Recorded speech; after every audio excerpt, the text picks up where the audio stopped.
आदरणीय अध्यक्ष जी, विकसित भारत का लक्ष्य ग्रामीण अर्थव्यवस्था उसको सशक्त बिना किए बिना हम विकसित भारत का निर्माण नहीं कर सकते। और इसलिए रूरल इकोनॉमी के हर क्षेत्र को हमने स्पर्श करने का प्रयास किया है। और हम जानते हैं रूरल इकोनॉमी में खेती किसानी का बहुत महत्व रहता है। विकसित भारत के स्टार स्तंभों में हमारा किसान एक मजबूत स्तंभ है।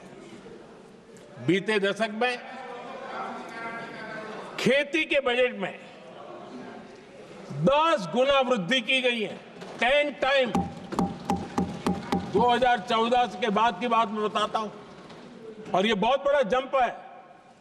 आदरणीय अध्यक्ष जी, आज जो लोग यहां किसान की बातें करते हैं, 2014 से पहले यूरिया मांगने पर लाठी पड़ती थी, रात रात कतारों में खड़ा रहना पड़ता था। और वो जमाना था जब खाद किसानों के नाम पर निकलती थी, लेकिन खेत में नहीं पहुंचती थी, कहीं और ही काले बाजारी में, और 1 रुपया 15 पैसा वाला हाथ की सफाई का खेल चलता था। आज किसान को पर्याप्त खाद मिल रही है। कोविड का महासंकट आया, सारी सप्लाई चेन डिस्टर्ब हो गई, दुनिया में अनाप शनाप दाम बढ़ गए, और परिणाम ये हुआ कि क्योंकि हम यूरिया पर डिपेंडेंट हैं, हमें बाहर से लाना पड़ता है। आज भारत सरकार को जो बोरा यूरिया का 3000 रुपए में पड़ता है, सरकार ने वो झेला और किसान को 300 से भी कम कीमत पर दिया है, 300 रुपए से कम।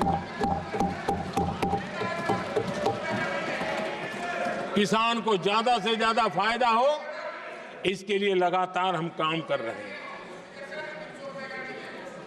आदरणीय अध्यक्ष जी, किसानों को सस्ती खाद मिले, इस एक काम के लिए पिछले 10 साल में 12 लाख करोड़ रुपया खर्च किया गया है।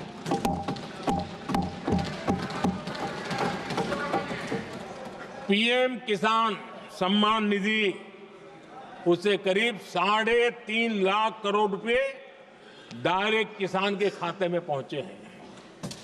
हमने रिकॉर्ड एमएसपी भी बढ़ाया, और पहले की तुलना में बीते दशक में 3 गुना अधिक हमने खरीदी की है।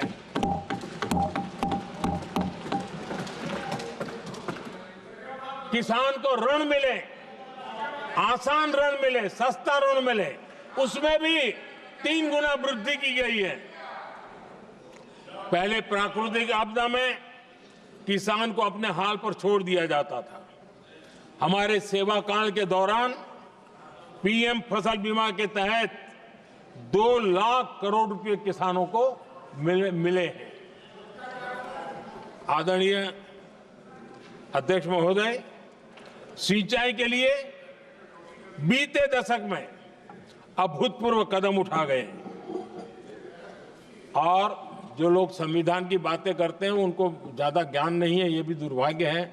बहुत कम लोगों को मालूम होगा कि हमारे देश में डॉक्टर बाबा साहब आम्बेडकर ने पानी की योजनाओं को लेकर इतना उनका विजन क्लियर था, इतना व्यापक था और इतना समावेशी था, जो आज भी हम लोगों को प्रेरणा देता है। और 100 से बड़ी सिंचाई परियोजना जो दशकों से लटकी हुई थी, हमने उसको पूरा करने का अभियान चलाया ताकि किसानों के खेत में पानी पहुंचे। बाबा साहब का विजन था नदियों को जोड़ने का। नदियों जोड़ने की वकालत बाबा साहब आम्बेडकर ने की थी, लेकिन सालों तक, दशकों दशक बीत गए, कुछ नहीं हुआ। आज हमने केन बेतवा लिंक प्रोजेक्ट और पार्वती काली सिंह चंबल लिंक प्रोजेक्ट पर काम शुरू कर दिया। और मैं तो गुजरात में कई नदियों को इस प्रकार से जोड़ करके नदियों को जिंदा करने का काम करने का मेरा सफल अनुभव भी रहा है। आदरणीय अध्यक्ष महोदय, हर देशवासी का इस सपना होना चाहिए, हम सबका सपना होना चाहिए कि दुनिया के हर डाइनिंग टेबल पर made in India food packet क्यों न हो। आज मुझे खुशी होती है जब भारत की चाय, इसके साथ साथ अब हमारी कॉफी भी दुनिया में अपनी महक फैला रही है, बाजारों में धूम मचा रही है। इवन हमारा टर्मरिक कोविड के बाद सबसे ज्यादा मांग बढ़ी है।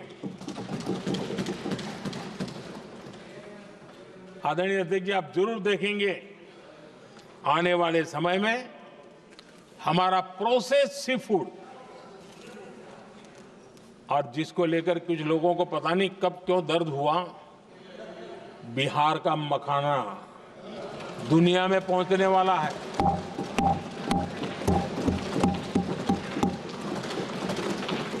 हमारा मोटा अनाज यानी श्री अन्न, ये भी दुनिया के बाजारों में भारत की शान बढ़ाएगा।